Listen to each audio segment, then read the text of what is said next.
Abra sua Bíblia em Joel.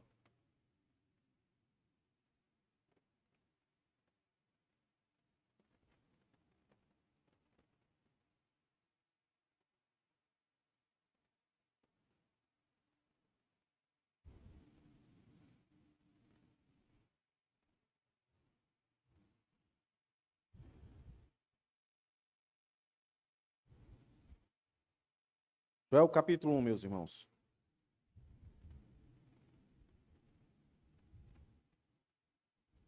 Joel capítulo 1, do verso 13 ao 20. Pode abrir o PowerPoint aí, Tiago.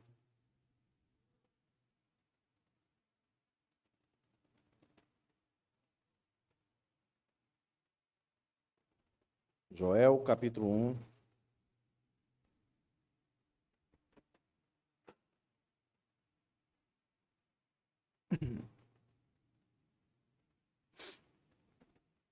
Do verso 13 ao 20, tá, irmãos? Pode abrir aí.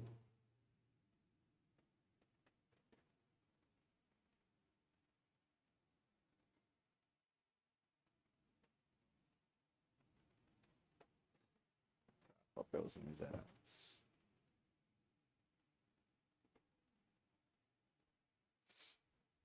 Nosso terceiro sermão, tá, irmãos? O profeta Joel, falando ao povo de Judá.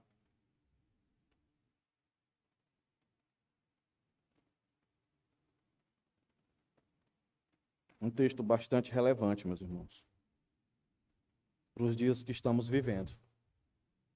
Então, vamos ler o texto, depois vem a divisão para os irmãos melhor se orientarem na exposição.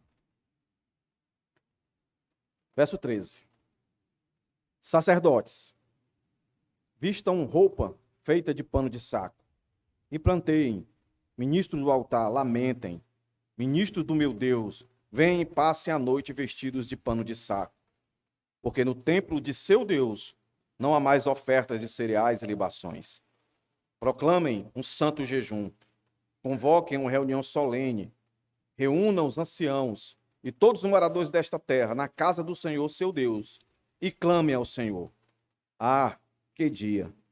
Porque o dia do Senhor está perto, e ele vem como destruição da parte do Todo-Poderoso. Por acaso o alimento não foi destruído diante dos nossos olhos?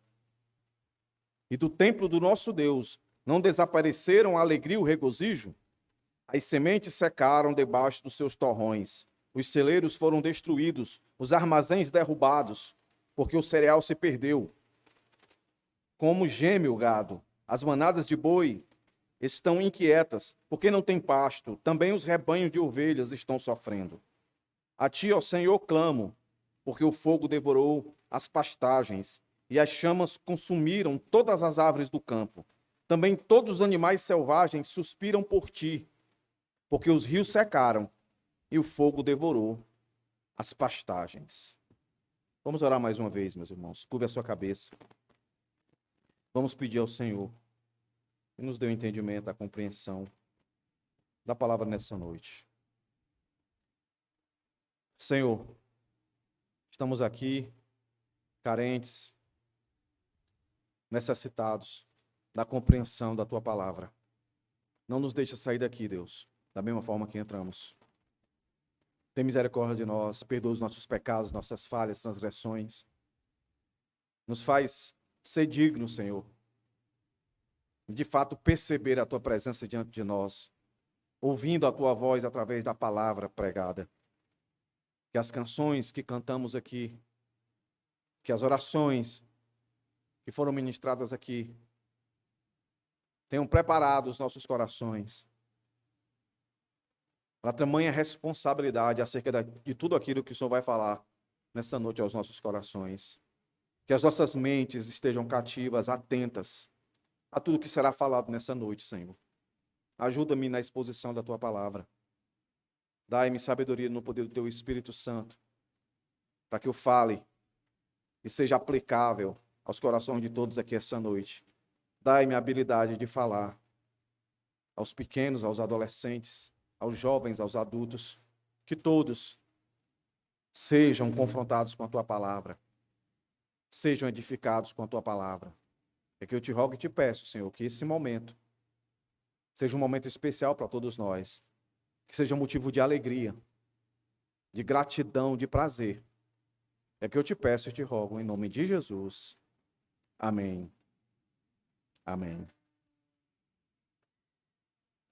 O discurso aqui do profeta Joel, meus irmãos, especificamente no verso 13, é um retorno daquilo que ele já introduziu no capítulo 1. Se você olhar para o verso 8 e 9, ele diz: lamentem, assim como a virgem vestida de roupa feita de pano de saco. Lamentem a morte, lamenta a morte do seu noivo na casa do Senhor. Ou do seu noivo, na casa do Senhor foram cortadas as ofertas de cereais e as libações. Que é isso aí, Tiago? Os sacerdotes e ministros do Senhor estão enlutados. E aqui ele volta a tocar nesse ponto. É interessante, meus irmãos, que o contexto aqui que nós vimos no sermão anterior é de uma crise que afetou todo o povo, sendo ele reconhecido, tendo reconhecido Deus como seu soberano ou não. Todos os habitantes sofreram as consequências da crise que aconteceu. Que crise foi essa? Uma nuvem de gafanhotos, seca, falta de água, destruição por completo que afetou aquilo que é o meio de sustento de todo indivíduo, o seu meio de ganhar o pão. Afetou a economia. Algo muito parecido do que aconteceu conosco aqui. A gente tem na memória recente o lockdown, né? O que a pandemia trouxe para nós. Os irmãos há de lembrar que passamos um tempo recolhido, né, nos nossos lares. Muitos, nesse período, perderam seus empregos. Muitos, nesses períodos, fecharam suas empresas. A economia foi atingida. Muitos passaram necessidades. Alguns outros, nem tanto. Mas todos, no geral, foram afetados. Agora, tanto aqui, nesse período, como no nosso período, era algo que não se esperava. Não era nada desconhecido, assim como eu disse para os irmãos. Gafanhoto era conhecido deles. Já houve outras crises de gafanhotos, mas igual a essa, nunca até então. Nós aqui já tivemos pandemias, mas como essa nunca, jamais. Como a crise que alcançou esse pessoal, como a crise que nos alcançou, foi de algo, olhando pelos olhos naturais, insignificante. Meus irmãos, qual é a ameaça que um gafanhoto tem para nós? Teve para eles. Gafanhoto, um inseto. A gente mata pisando nele. Mas da forma que eles vieram, eles causaram todo o mal que a gente viu. E vai continuar vendo aqui, ele vai reprisar isso de novo. Olhando para os nossos dias. Um vírus microscópico, que a gente só consegue ver se for no microscópio. Não dá para enxergar ele. Nós vimos várias ilustrações como é que se contaminava. Lembra? Era algo pelo respirar, quando alguém espirrava, aí fazia aquelas ilustrações na TV, para a gente conseguir conceber como era que esse vírus se multiplicava, uma coisa pequenininha. Que se a gente conseguisse enxergar de fato, num batido de palma, a gente talvez o destruísse. Mas ele causou o que causou. O que as Escrituras nos chamam para perceber aqui, e eu fazendo esse paralelo, é como a nossa vida é muito fácil de perder a estabilidade. certamente como nós, todas essas pessoas aqui de Judá, todo mundo habitado dessa época, tinham seus planos, tinham seus projetos, tinham seus sonhos para ser realizados. Muitas pessoas responsavelmente se planejaram para viver os seus sonhos, mas por causa dos gafanhotos, da seca, os seus planos foram abaixo. E a verdade também é para nós. Quanto de nós tínhamos sonhos responsavelmente planejados, mas a pandemia chegou e aí quebrou toda a nossa estrutura de organização de pensamento. Toda a nossa esperança, de alguma maneira, se esvaiu. Eles, por causa de alguns gafanhotos, centenas de milhares de gafanhotos. Nós, por causa de um vírus. Aí perceba que o profeta chega para aqueles que detinham o poder de ser mediador entre Deus e os homens, para dizer essas verdades que a gente vai começar a perceber aqui. E essas verdades que nós vamos começar a perceber aqui, meus irmãos, servem para hoje também. Como é que eu divido esse texto? Por favor. Os sacerdotes, os anciãos e todos os moradores da terra são chamados ao arrependimento. Todos os moradores da terra são chamados ao arrependimento. Ponto 2 aí, vai do verso 15 até o 18, a razão para o arrependimento. E quando eu digo a razão é sempre o pecado. O pecado tem que nos levar ao arrependimento. Mas normalmente, a gente só reconhece o nosso pecado quando nós percebemos as circunstâncias nos assolando. O resultado do nosso pecado nos ferindo. Aí a gente, normalmente, 99%. Porque existe 1% que nem com dor se arrepende. Mas, repito, a maior probabilidade de Deus chamar a atenção daqueles que pecam é provocando dor, provocando sofrimento. E, por fim, um exemplo de lamentação, um exemplo de busca por arrependimento. É assim que nós vamos caminhar. Agora olha para o teu texto, o verso 13 e o verso 14, que nos chama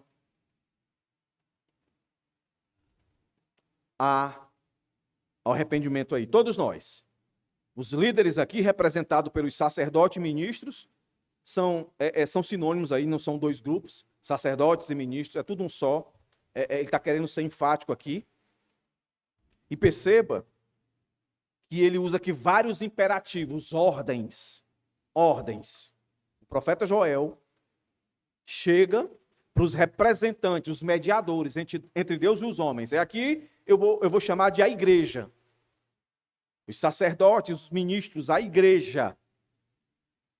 A responsabilidade da igreja em fazer com que os seus e todos os moradores da terra saibam quais são as suas responsabilidades em meio à crise, em meio ao sofrimento. O que é que tem que fazer? É interessante, meus irmãos, que Joel não chega para esses representantes e diz assim: façam uma corrente de oração determinando o retrocesso de tudo que está acontecendo. Chame as pessoas a declararem vitória sobre essa crise, sobre essa dificuldade. Chame as pessoas a fazerem atos proféticos. Organize as pessoas para descobrir, porque isso é uma guerra espiritual. O inimigo se levantou contra vocês e lançou esses gafanhotos, e lançou essa pandemia. Se organizem como um exército. Vão para os 4 cantos da cidade. Levantem as mãos e comecem a decretar a vitória. Ele não faz isso. Ele não faz isso, meus irmãos. O que é que ele faz? Ele dá ordens. Em que sentido? Olha aí, ó. Ele diz, primeiro, planteiem. Depois ele diz, lamentem. Depois ele diz, passem. Olha o que ele vistam, melhor dizendo. Vistam, planteiem, lamentem e passem. A ênfase dele em dizer, vocês, todos os povos, têm relação fortíssima com a causa do porquê isso está acontecendo. Perceba que é bem diferente. O discurso que eu fiz anteriormente é colocando a causa, a culpa do acontecimento, simplesmente como obra de Satanás. E nós como peças fundamentais para ir lá e requerer aquilo que é nosso. Mas aqui no texto, ele já com esses 4 imperativos, ele já chama a atenção em dizer, vocês têm responsabilidade sobre o que está acontecendo. E aí, eu não precisaria desenhar para os irmãos. Certamente, o que nós passamos aqui, estamos passando, nós temos responsabilidades. Direto ou indiretamente, isso não importa. O importa é que nós temos responsabilidade. E assim como o Senhor, pela boca do profeta, chama esses aqui a se vestirem, a plantearem, a lamentarem e a passarem, nós também temos que pegar isso para nós. A ideia de vistam-se, a ideia de humilhem-se, reconheça que tem alguém da qual vocês precisam prestar conta. Alguém está irado com vocês. E essa ira, ela pode se apresentar de 2 maneiras. Para aquele que de fato se reconhece como filho de Deus, uma ira de castigo. De castigo. Que vai levar, através desse castigo, o seu amadurecimento, o seu crescimento, a sua maturidade. Mas aquele que não reconhece o Senhor Deus como seu Salvador, essa ira pode ser para a sua destruição, a sua condenação. Por isso ele diz, vistam-se de roupa feita de pano de saco. É a ideia de humilhação total. Essa expressão ela é muito usada no Antigo Testamento. Todas as vezes que o povo fazia alguma coisa que afrontava, ou seja, desobedecia a Deus, a ideia de se vestir de pano de saco era dizer assim, ó, vocês desobedeceram. O autor de Joel, diferente de Oséias, ele não diz em detalhes que tipo de pecado foi que eles fizeram. Quando a gente entende isso dentro de todos os contextos de todos os profetas, a gente sabe que são os mesmos pecados. A avareza, a arrogância, a insensibilidade, a idolatria, são todos esses. Mas a ênfase de Joel aqui é outra. Joel, a ênfase dele aqui é dizer que Deus, um dia ele virá. E ele não vai mais usar da sua criação para exercer, meus irmãos, isso é sério, juízo. Ele mesmo será o juízo. Literalmente. É o que o verso 15 vai fazer a conexão. Mas quando ele diz, sacerdotes, vistam-se, ele está dizendo, vocês desobedeceram. Lembra quando o Senhor disse para Josué, nas batalhas, como é que ele tinha que agir? Aí quando eles foram guerrear contra uma cidade chamada Ai, eles desobedeceram. E aí o juízo de Deus veio sobre eles, perderam a próxima batalha, e Josué arrancou os cabelos da barba, puxou os cabelos, se vestiu de pano de saco, e o Senhor disse, levanta, se levanta. E disse qual era o problema da desobediência e mandou ele resolver. Aqui o Senhor usa os gafanhotos como a sua mão de castigo, de juízo. E ele diz, não só reconheçam que vocês são desobedientes, planteiem. A ideia dessa palavra aí, que é uma ordem, é isso aqui, meus irmãos, para os irmãos entenderem. Tudo que os gafanhotos fizeram foi notório. Não tinha ninguém nessa época que não tivesse visto isso. Ninguém poderia dizer assim, eu não acredito que aconteceu isso que tu está me contando. Todo mundo viu. Era confirmação. As pessoas que conversavam sobre esse assunto era para confirmar, porque todo mundo viu e todo mundo foi afetado. Exatamente como aconteceu na pandemia. Se você saísse daqui do Brasil e fosse lá para o Japão e fosse falar detalhadamente o que era a pandemia, todo mundo ia dizer, eu sei, aqui também está acontecendo. Era notório, era público. A ideia de plantear aqui é uma ideia que o Senhor está chamando, que eles façam isso de uma maneira que todos vejam, que seja notório, assim como era notório o desastre, que seja notório a humilhação deles, que eles planteiem, chorem, e diz, ministros do altar, lamentem, a ideia de gritar, para que todos vissem o que é isso que está acontecendo, para que todo o povo percebesse algum link com eles, que eles de fato estavam assumindo a culpa por alguma coisa. Porque todas as vezes que o povo se vestia de pano de saco, planteava e lamentava, todo mundo entendia. Desobedeceram a Deus, desobedeceram ao Deus deles. Não importa, as pessoas conseguiram identificar aquilo.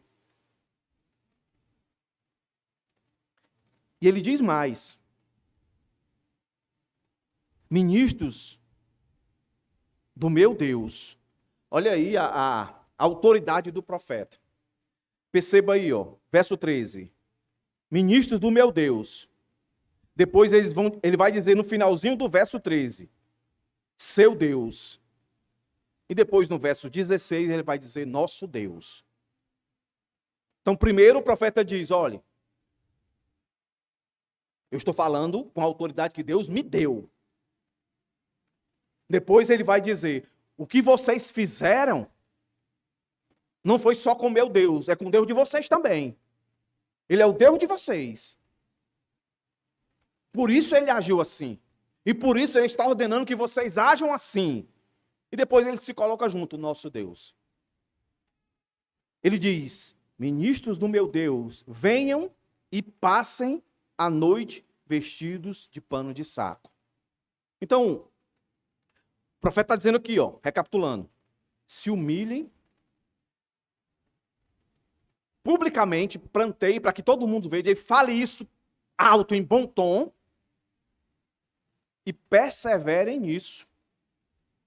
Não é um momento, não. É a noite inteira. A ideia de constância.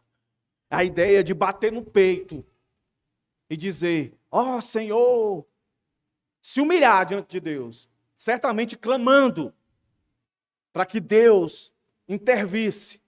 Presta atenção nesse detalhe. Lembra do argumento primário que eu disse? Normalmente, o que as pessoas fazem hoje é que a gente olhe, ou a gente não, as pessoas por aí, olhem para as crises achando que elas estão vindo do inferno.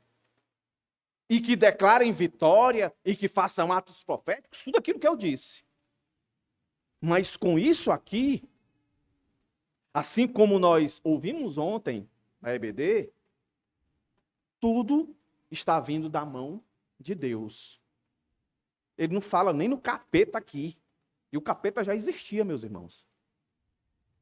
Mas eles colocam, Joel chama aos sacerdotes, começando por eles, a direção, a olhar para o responsável por tamanha crise, por tamanho sofrimento, por tamanha dor, por tamanha instabilidade. Nada mais, nada menos do que Deus. Passem a noite vestidos de pano de saco, porque no templo de seu Deus não há mais ofertas de cereais e libações. Eu disse num sermão passado, talvez o irmão não lembre, mas isso aqui significava que eles não tinham como manter a aliança que Deus requeria deles. Sacrifícios e ofertas ao Senhor. Como é que eles iam fazer se não tinham? E ele já tinha dito isso, ó. Verso 9, ó. Foram cortadas. Aparece essa palavra. Cortadas as ofertas de cereais e as libações. No nosso texto diz, não há mais ofertas de cereais e libações. Algumas traduções repetem a palavra cortada.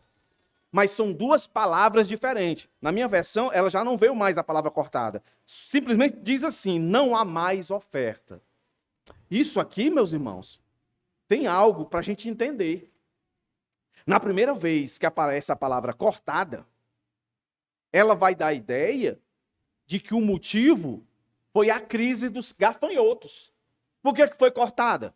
O texto vai dizer aqui: foram cortadas as ofertas de cereais e libações. Os sacerdotes e os ministros do Senhor estão enlutados. Aí quando você olha para trás, os versos que vêm atrás, vai dizer que as videiras, né, chegaram, o leão destruiu tudo, as presas como de leoa, tudo relacionado ao verso 4, os gafanhotos.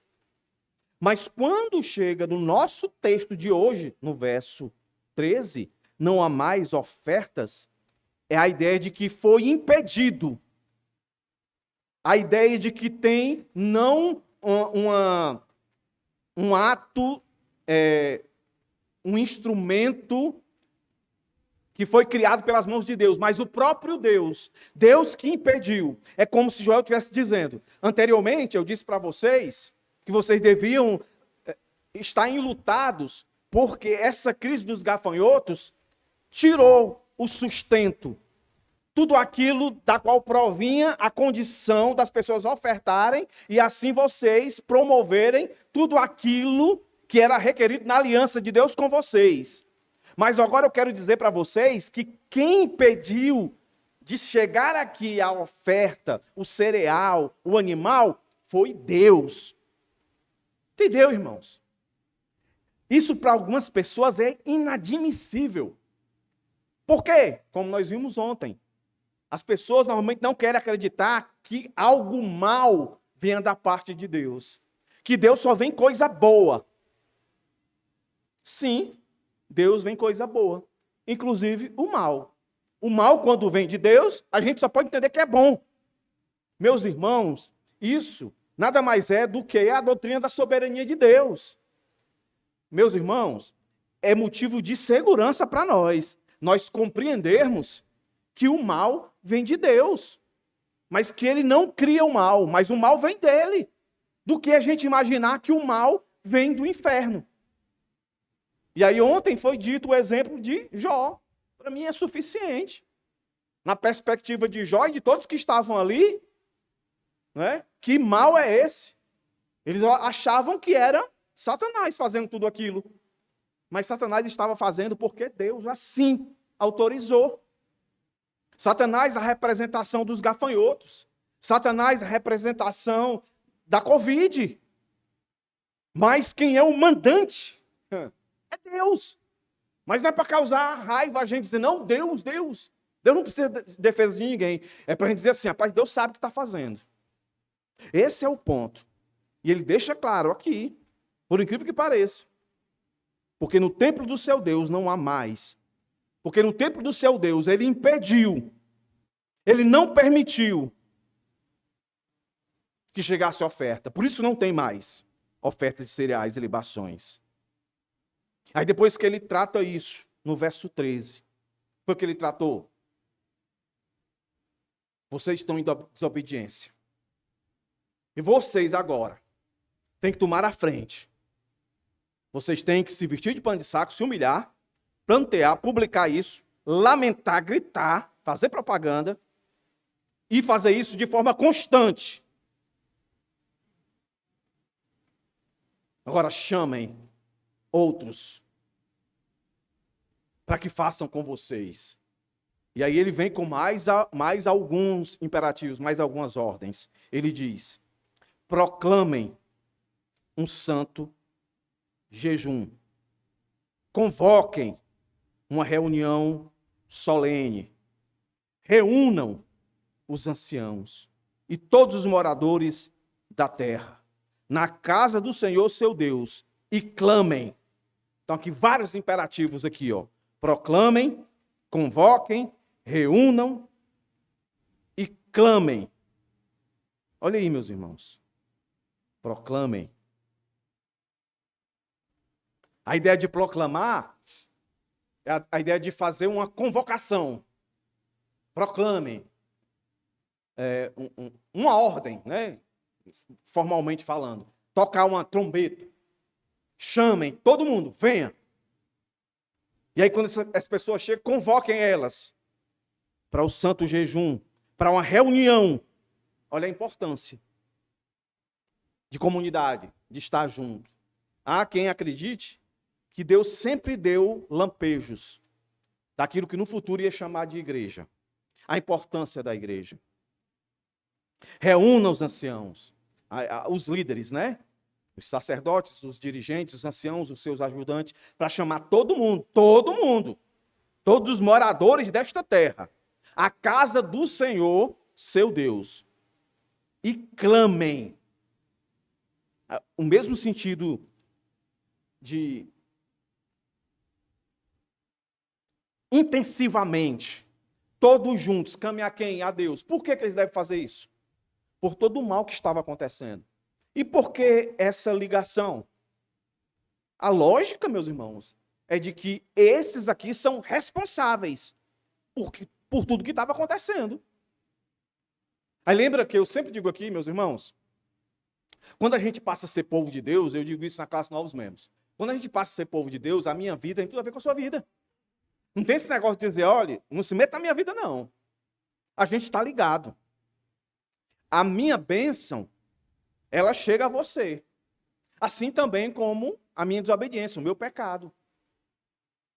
Existem graus de atingir uns aos outros, mas todo mundo é atingido.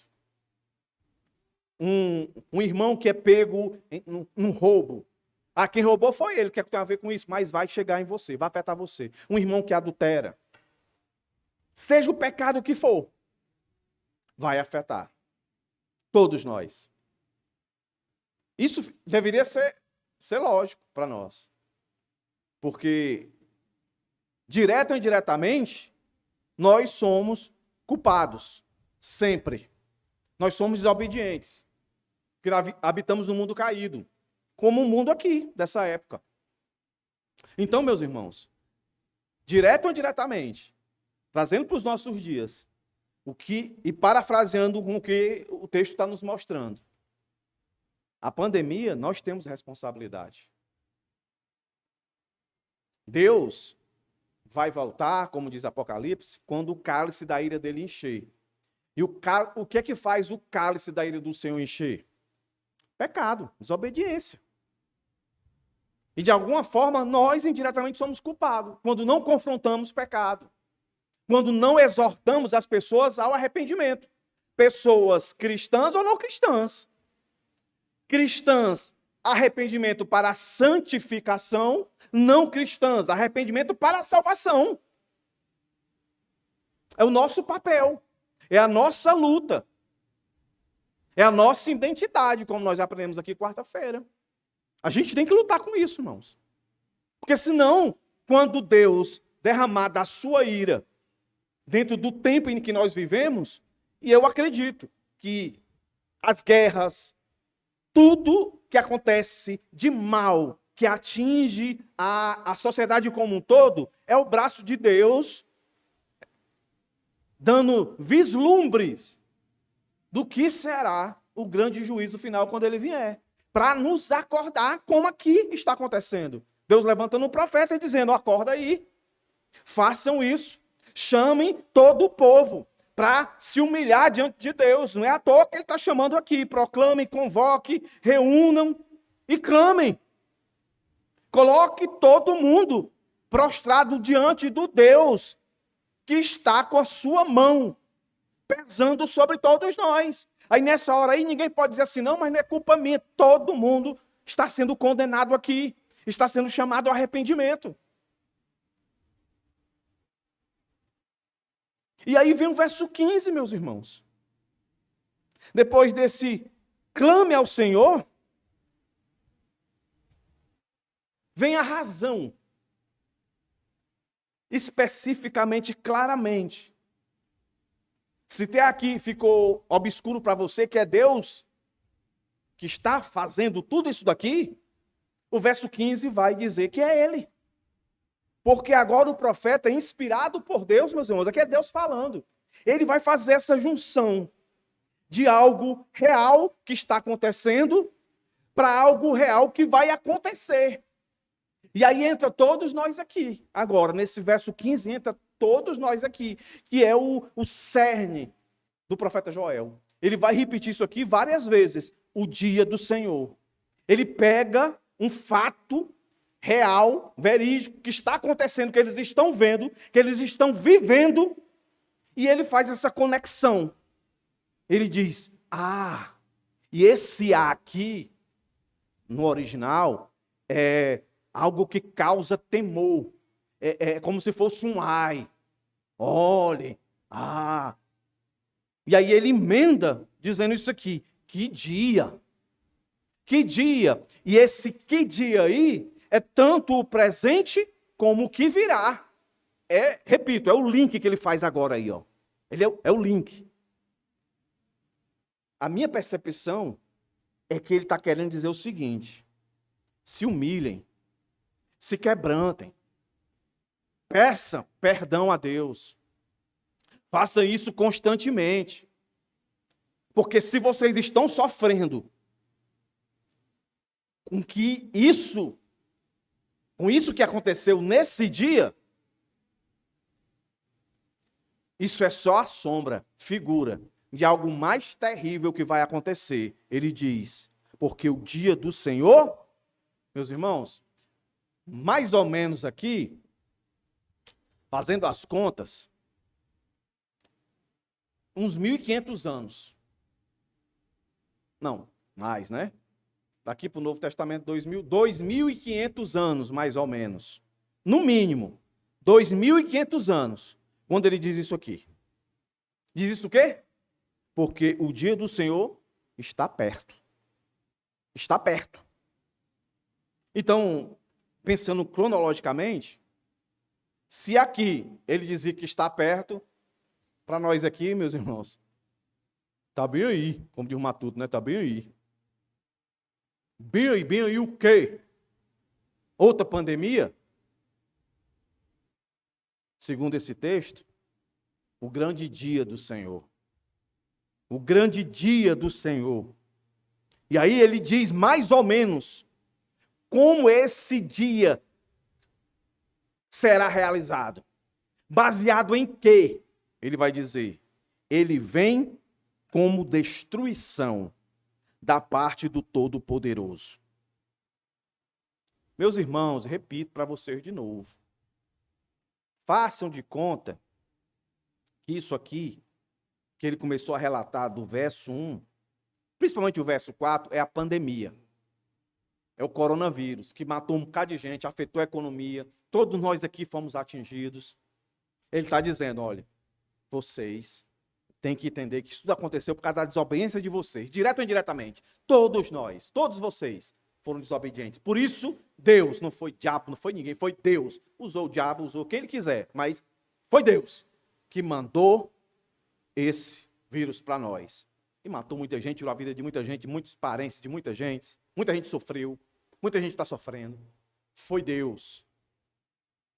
Mas o ponto que ele quer frisar é que nós somos responsáveis e temos que nos arrepender. Aí quando a gente pensa que isso é suficiente para a gente entender, ele pega, meus irmãos, está dizendo para nós, se você achou difícil pandemia, está preocupado com a guerra, sem querer tirar a força, né, a tragédia de uma guerra. Está preocupado com a guerra da Ucrânia? Isso não é nada quando o Todo-Poderoso vier. Ele vem para destruir. É o que ele está dizendo aqui, ó. Ele vem como destruidor da parte do Todo-Poderoso. Assim como no grego, no hebraico, muitas vezes as palavras, elas perdem a sua força quando são traduzidas. E para o português, mais ainda.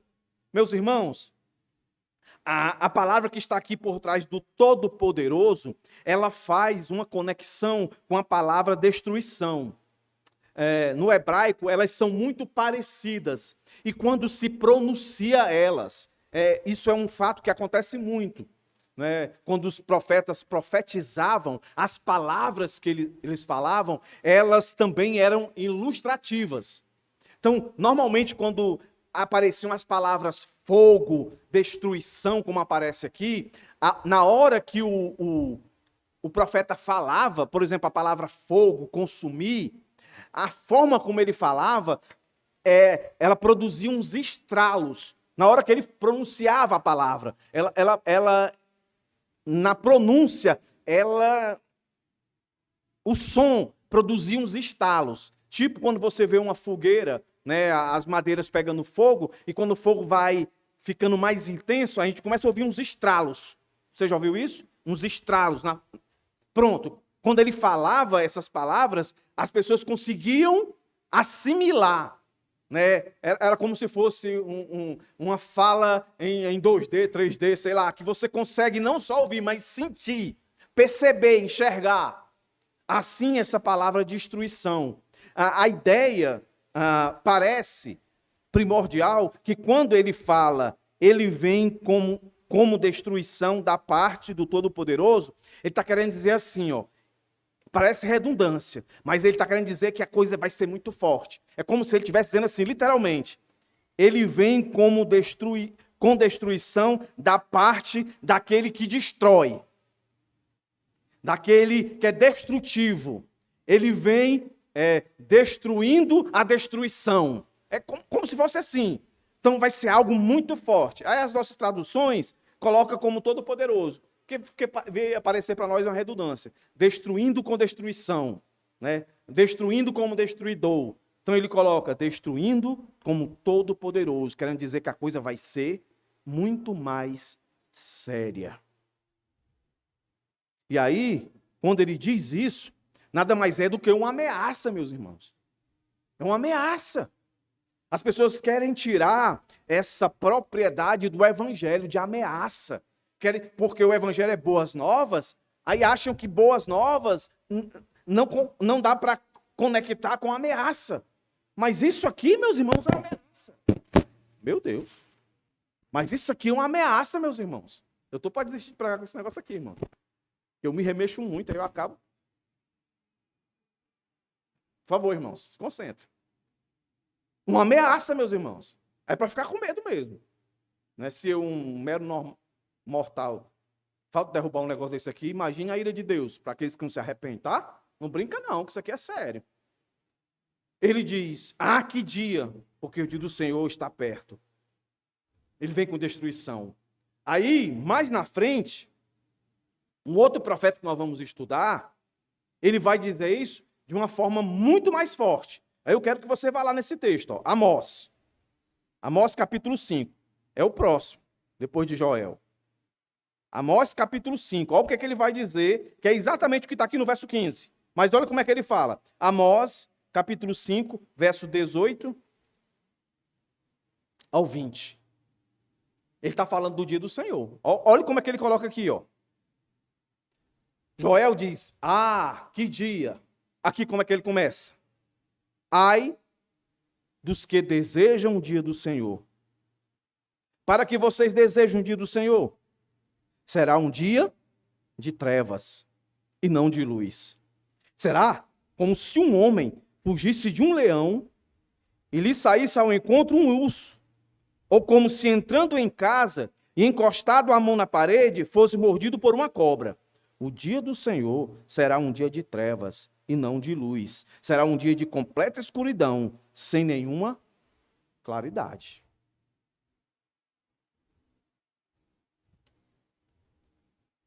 Aí a turma fica, Deus é amor, Deus é amor, Deus é amor. Deus aborrece o pecado, mas ama o pecador. Não é o que esses textos estão dizendo para a gente. Não é o que esses textos dizem para a gente. E Sofonias 1, 14 a 18. Vamos lá para Sofonias.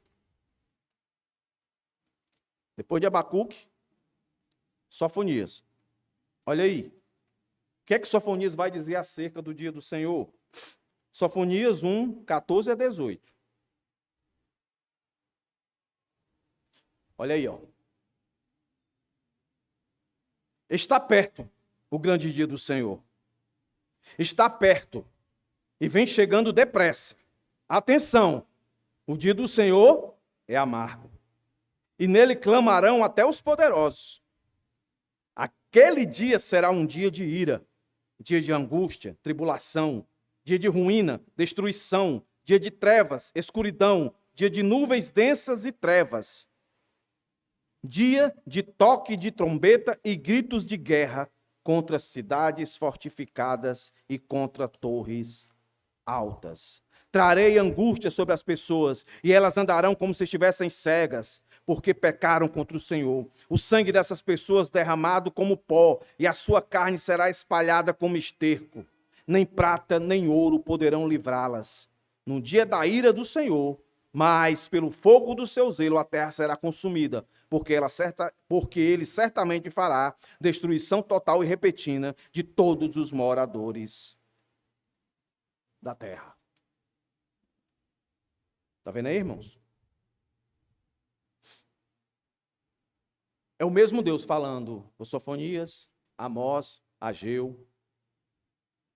Ageu chega para essa galera já sentida, passando um momento difícil. As lavouras foram destruídas pelos gafanhotos, porque não chovia mais, secou a água. Aquilo que é vital para a vida, o básico. O que essas pessoas estavam precisando? Na ótica dos pregadores da graça, da hipergraça. Na ótica dos pregadores que você é o centro. O que essas pessoas estavam precisando? De uma pregação de consolo, de uma pregação triunfalista. Joel chega e diz: o meu Deus mandou dizer isso para vocês. Se vistam de pano de saco, se arrependam. Tudo isso que está acontecendo é culpa de vocês. Vocês desobedeceram. Por isso que Deus mandou essa crise imensurável. E aí quando pensa que acabou, ele diz: olha, isso aí não é nada. Isso é só um dedinho da ira dele. Isso é uma figura apontando, porque num dia, um grande dia vai acontecer. E ele virá. E ele não vai mais levantar gafanhoto. Ele não vai mais levantar exército. Ele não vai mais pegar vírus para a pandemia. Ele mesmo vai vir resolver. Aquilo que eu disse para os irmãos, o mundo não vai acabar com guerra, com pandemia, com gafanhoto. O mundo vai acabar com Deus vindo em glória. E para aqueles que estão em desobediência, o dia vai ser de trevas, vai ser de angústia, vai ser de dor.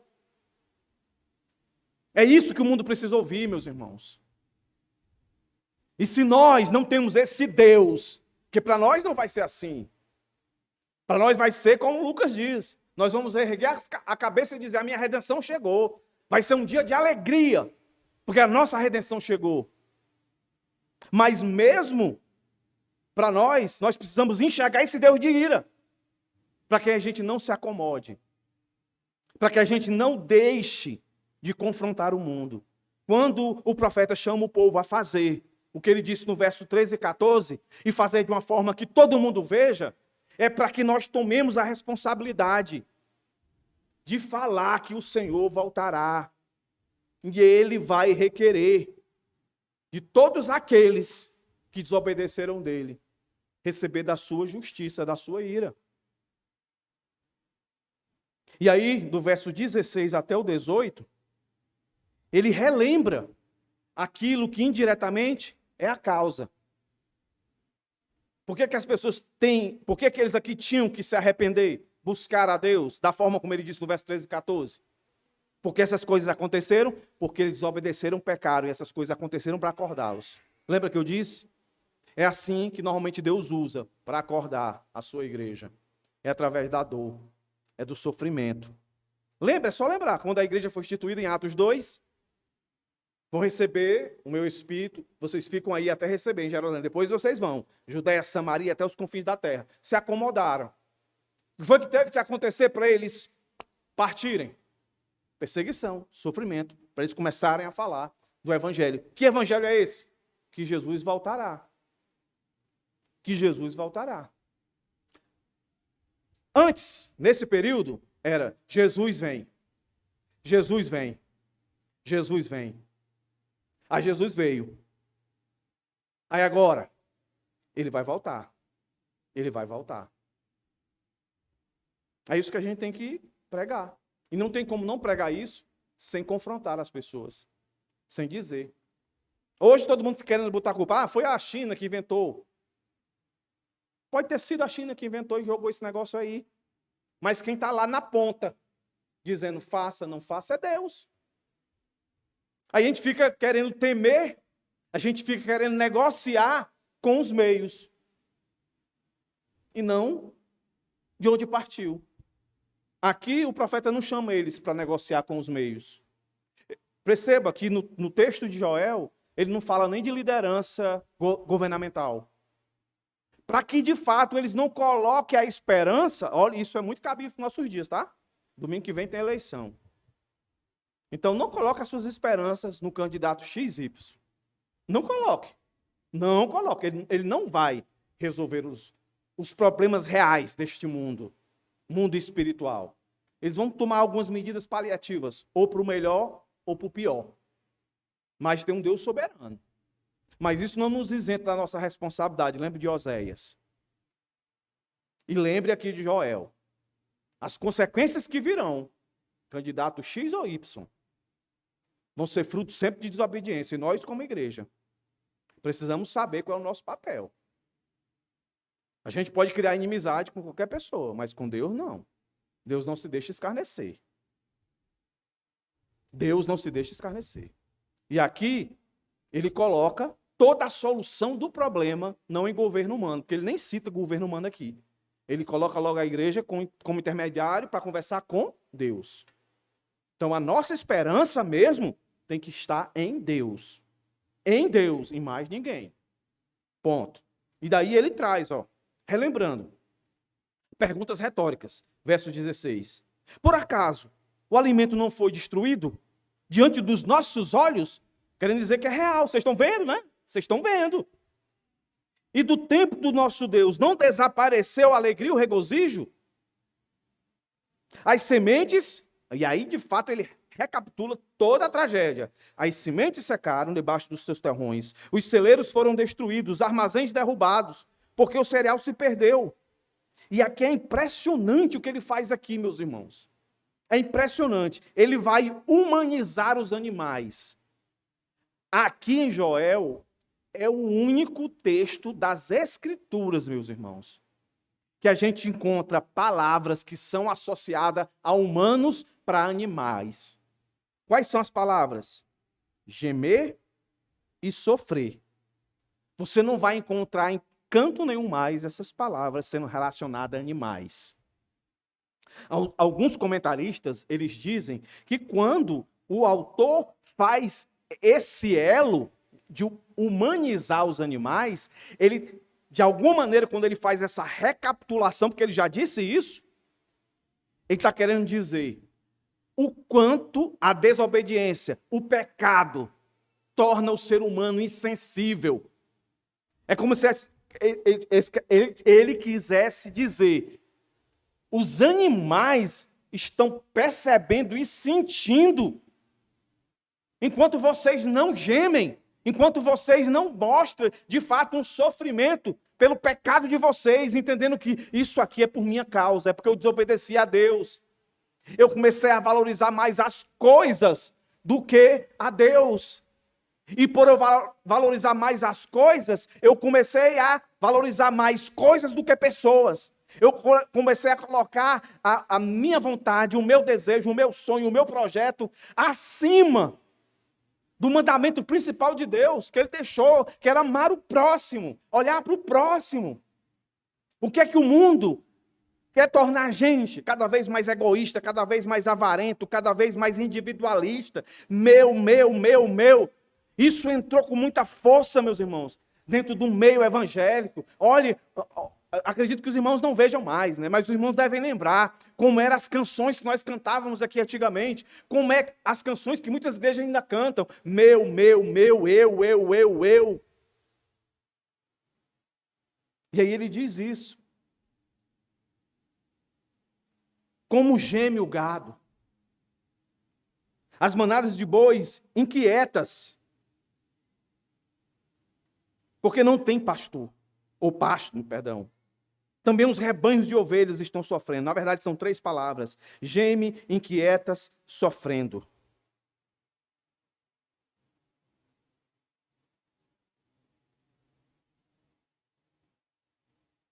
mostrando a insensibilidade desse povo, de todos, e os cristãos.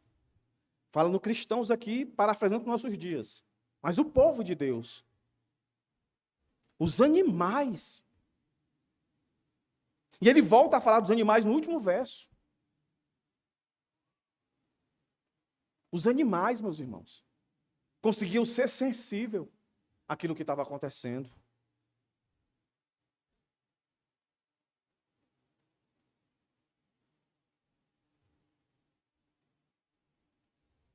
Aí, nosso último ponto. O profeta fala.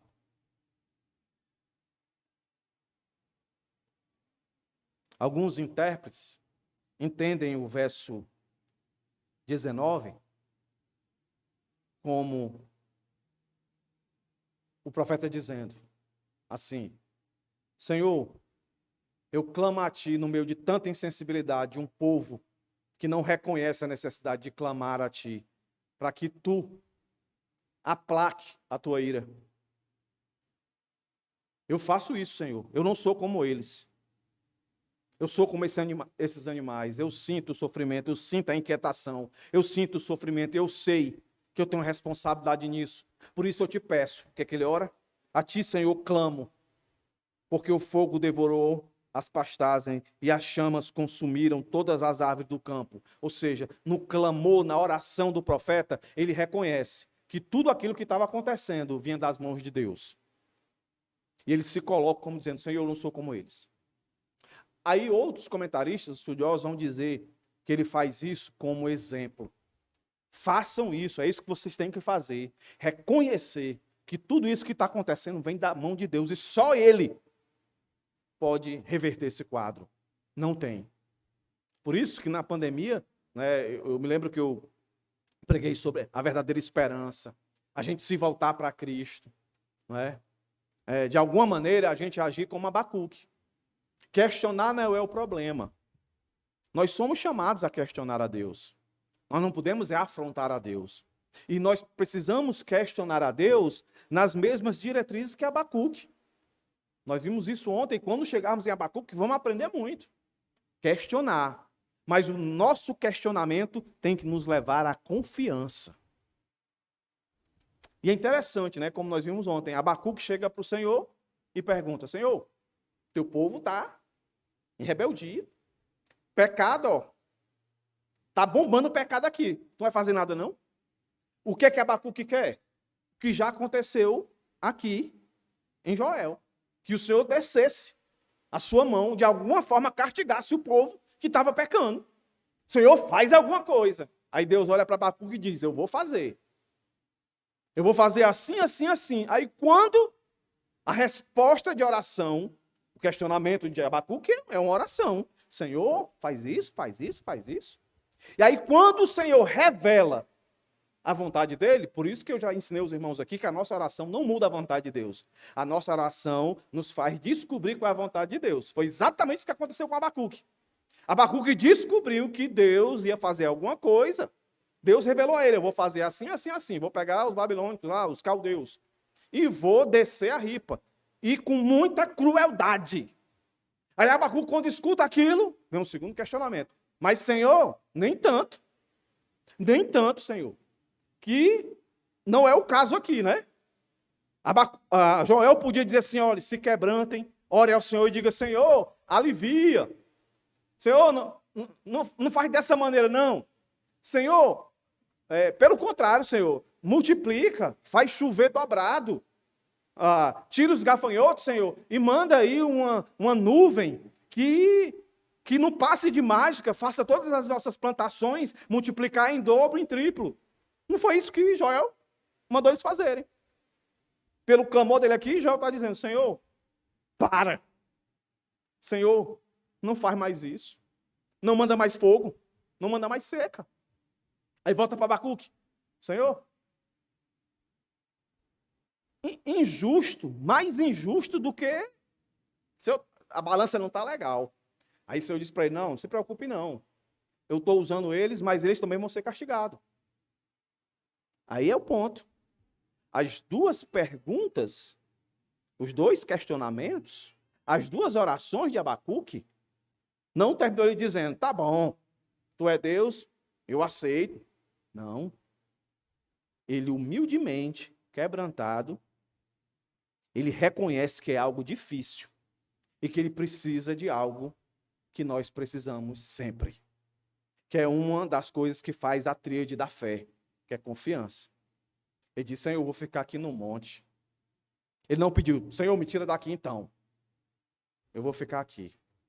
E aí vem aquele texto maravilhoso que fazem canção, mas normalmente desprezando esse contexto, né? Ainda que a figueira não floresça, que não dê a vide não dê o seu fruto, né? Ainda que tudo seja, o gado todo seja, eu esperarei no Senhor e confiarei no Senhor. Então, a semelhança de Abacuque, Joel, quando está dizendo isso aqui, ele diz, Senhor, eu confio tanto em ti, confio, por isso que eu estou orando a ti, porque eu sei que é só tu. Confiança também é poder, saber que Deus tem poder. Só tu, Senhor, para aplacar esse castigo. E aí, o verso 20, ó. E parece que faz sentido com o que foi dito no verso 18, né? Que é como se ele estivesse dizendo, a insensibilidade de Deus é tão grande deles, mas olha para os animais. Os animais também. E o que ele diz aqui dos animais é o que a gente encontra lá em Coríntios, ou melhor dizendo, Romanos, verso 8 e 18, diz que a criação geme. A criação deseja que o Senhor volte logo. Aí ele diz, ó, também todos os animais selvagens suspiram. Essa palavra aparece naquele Salmo 42. Como suspira a corça pela corrente das águas. Suspirar, meus irmãos, é ansiar, desejar, depender. O suspirar, que é usado lá em Salmo, é a ideia que a corça ela precisa de água. E ela suspira pela água, e ela quando sente o cheiro, ela é impulsionada aí, ela é puxada para ir.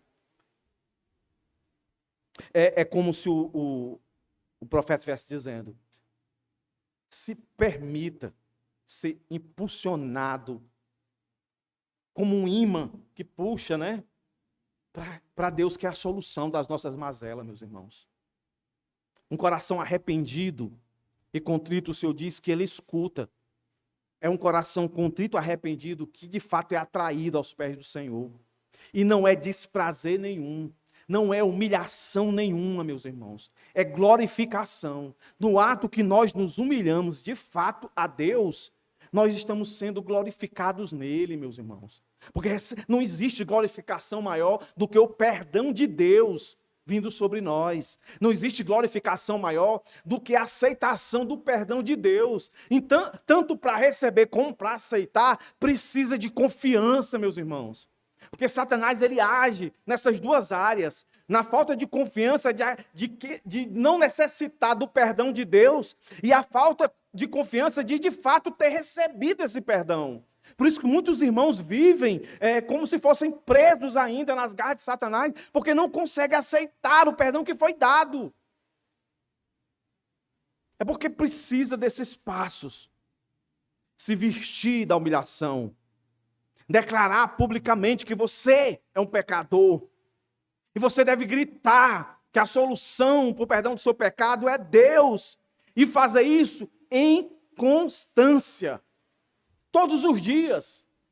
Assim como nós somos salvos para a santificação, e santificação é um processo, arrependimento também, meus irmãos. A gente precisa arrepender todo dia. Não confunda o arrependimento para a salvação e o arrependimento para a santificação. Arrependimento para a salvação é a única vez, se arrependeu, pronto. Agora a gente peca. E para que a gente sofra menos as consequências desse pecado, precisamos agarrar esses imperativos. Vista, planteie, lamente, passe, proclame, convoque, reúnam, clame, ore ao Senhor. E partindo para o final, fazendo um resumo do capítulo 2. Fomos chamados, do verso 1 a 4, a ouvir. Está aí no verso 2, ó. Prestem atenção.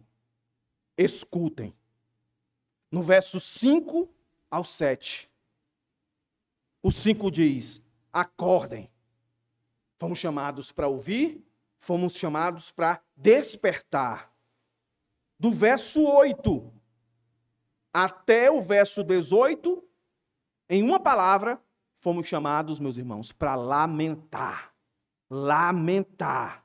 E como é que se lamenta? Se vestindo, se humilhando, pranteando, publicando, lamentando, gritando, passando a noite vestido, constantemente, proclamando, convocando, reunindo, clamando como igreja, como corpo de Cristo. Que é exatamente a oração do verso 19 e 20. Clamou. Oração. Se arrependendo. Que Deus tenha misericórdia de nós, meus irmãos. E nos ajude a enxergar que o nosso Deus é um Deus de justiça. E que Ele não tolera pecado não arrependido. Ele não tolera. Mas Ele tolera pecadores arrependidos. Ele tolera pecadores arrependidos para salvar. Ele tolera pecadores arrependidos para santificar. Ou você tem que estar num para estar no outro. Se você não estiver no primeiro, você não está no segundo. Se você estiver no segundo, você está no primeiro. Mas normalmente nós estamos no primeiro e não vivemos como deveríamos viver. No caminho da humilhação, no caminho da dependência do Senhor. Em uma palavra, eu resumo todo esse sermão em depender do Senhor. Não depender de homens, depender do Senhor, meus irmãos. E isso deve ser levado em consideração, principalmente nos nossos dias atuais. Não coloque a sua esperança em homens, em governo. Coloque a sua esperança no Senhor. Há governos perversos, tiranos? Há sim. Mas nenhum desses foi dado a ele a peixe de, naquele dia, porque o dia do governador tal, do presidente tal há de chegar. Não. O dia do Senhor está perto. Então, com temor e tremor, meus irmãos, nos arrependamos dos nossos pecados e recorramos sempre ao Senhor, que nos guarde e nos livre de todo o mal. Amém? Vamos orar. Senhor, muito obrigado por essa noite. Muito obrigado pela tua palavra. Nos leva meditando acerca de tudo aquilo que foi falado aqui. Que os nossos corações tenham sido confrontados de fato. Tenham sido incomodados. Mas acima de tudo, Deus, que tenham sido edificados. Para a honra e glória do teu nome, é que te louvo e te agradeço por mais essa oportunidade. Leva-nos em paz para os nossos lares, nos dá uma boa semana. Prepara-nos, Senhor, para as nossas responsabilidades. Ajuda-nos, Senhor, a responder às responsabilidades que virão diante de nós, segundo a tua vontade, o teu querer. Não nos deixe acovardar. Nos faz sempre viver segundo a tua vontade e o teu querer. Abençoa o culto de quarta, em nome de Jesus, e as programações que virão, em nome de Jesus. Amém.